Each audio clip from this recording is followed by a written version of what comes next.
सूर्याय नमो नमः। जय सूर्यदेव। सूर्यदेव भगवान की व्रत कथा तथा आरती। शब्द मनोकामनाओं की पूर्ति हेतु रविवार का व्रत श्रेष्ठ माना जाता है। पूजा विधि प्रातः काल स्नान से निवृत्त हो स्वच्छ लाल वस्त्र धारण करें, शांति चित्त होकर परमात्मा का स्मरण करें। भोजन एक समय से अधिक नहीं करना चाहिए। भोजन तथा फलाहार सूर्य के प्रकाश रहते ही कर लेना उचित माना जाता है। यदि निराहार रहने पर सूर्य छिप जाए तो दूसरे दिन सूर्य उदय हो जाने पर जल देने के बाद ही भोजन ग्रहण करें। व्रत के अंत में व्रत कथा सुननी चाहिए। व्रत के दिन नमकीन तेल युक्त भोजन कदापि ग्रहण न करें। इस व्रत के करने से मान सम्मान बढ़ता है तथा शत्रुओं का क्षय होता है। आँख की पीड़ा के अतिरिक्त अन्य सभी पीड़ाएं दूर हो जाती हैं। सूर्यदेव भगवान की व्रत कथा। एक बुढ़िया माई थी। उसका नियम था प्रति रविवार को सवेरे ही स्नान आदि कर घर को गोबर से लीप कर फिर भोजन तैयार कर भगवान का भोग लगाकर स्वयं भोजन ग्रहण करती थी। श्री हरि की कृपा से उसका घर अनेक प्रकार के धन धान्य से पूर्ण था। घर में किसी प्रकार का विघ्न या दुख नहीं था। सभी प्रकार से घर में आनंद रहता था। इसी तरह कुछ दिन बीत जाने पर उसकी एक पड़ोसन जिसकी गाय का गोबर वह बुढ़िया माई लाया करती थी, विचार करने लगी, यह वृद्धा शवृद्धा मेरी गाय का गोबर ले जाती है, इसलिए अपने गाय को घर के भीतर बांधने लग गई। बुढ़िया माई को गोबर ने मिलने से रविवार के दिन अपने घर को नहीं लीप सकी, इसलिए उसने ने तो भोजन बनाया और ने ही भगवान का भोग लगाया तथा स्वयं भी उसने भोजन नहीं किया। इसी कारण उसने निराहार व्रत किया। रात्रि हो गई और वह भूखी सो गई।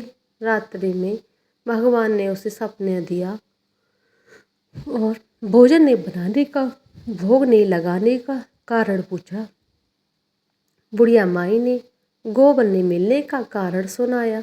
भगवान ने कहा, हे माता, हम तुमको ऐसी गाय देते हैं जो सभी इच्छाओं को पूर्ण करती है, क्योंकि तुम हमेशा रविवार को गाय के गोबर से घर लीप का भोजन बनाकर मेरा भोग लगाती हो। खुद भोग लगाकर ही खुद भोजन करती हो, इसलिए मैं तुम पर बहुत प्रसन्न हूँ। मैं निर्धन को धन देता हूँ और बांझ स्त्रियों को पुत्र देता हूँ, दुखों को दूर करता हूँ तथा अंत में मोक्ष प्रदान करता हूँ। सपने में ऐसा वरदान देखकर भगवान अंतर्ध्यान हो गए।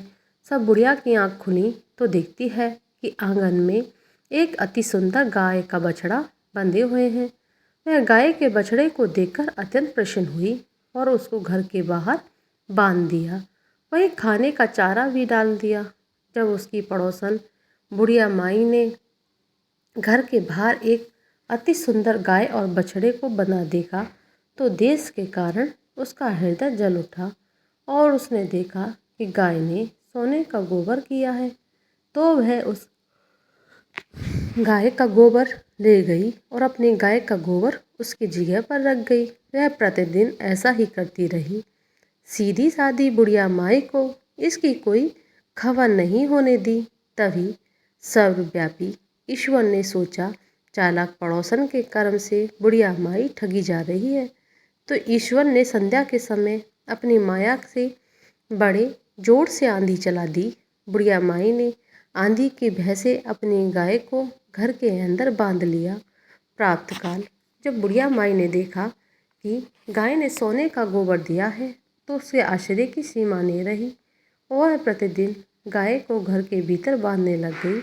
उधर पड़ोसन ने देखा कि बुढ़िया माई गाय को घर के भीतर बांधने लग गई है।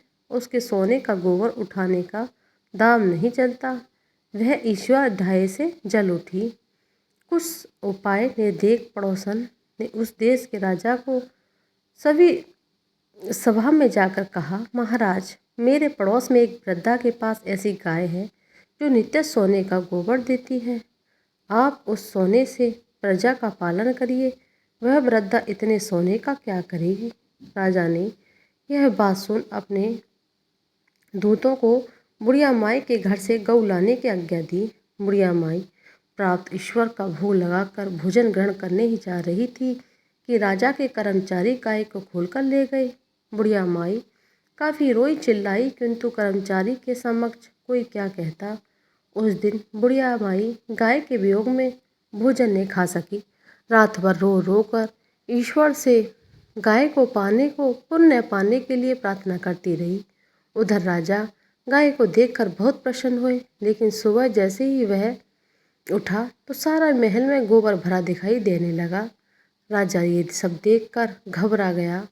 भगवान ने रात्रि में राजा को सपने में कहा, हे राजा, गाय को वृद्धा को लौटाने में ही तेरी भलाई है। उसके रविवार के व्रत से प्रसन्न होकर मैंने उसे गाय दी थी।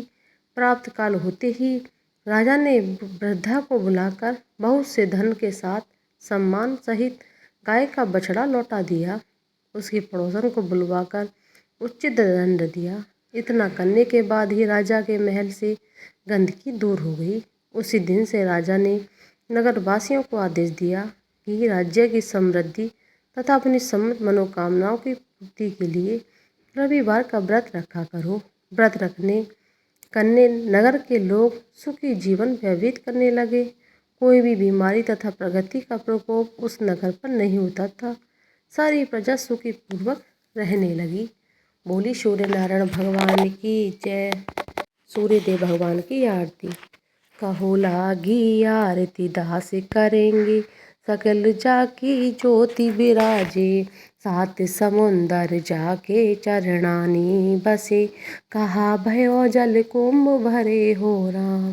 कोटि भानु जाके नख की शोभा, कहा भयो मंदिर दीप धरे हो राम। भार उठा रहे रामा बलि जाके, कहा भयो सिर पुष धरे हो राम।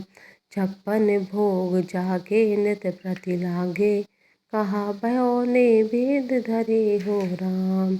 अमृत कोटि जाके बाजा बाजे, कहा भयो झनकार करे हो राम। 4 वेद जाके मुख की शोभा, कहा भयो ब्रह्मा वेद पढ़े हो राम। शिव सनकादिक आदि ब्रह्मादिक नारद मुनि, जाको ध्यान धरे हो राम। हिम मंदार जाको पवन झंगोरे, कहा भयो सिर चवर ढूढ़े हो राम। लख 84 बंद छुड़ाए, केवल हरियंस नाम देव गाए राम। कहु लागी आरती दास करेंगे, सकल जाकी ज्योति विराजे राम। बोले सूर्यनारायण भगवान की जय।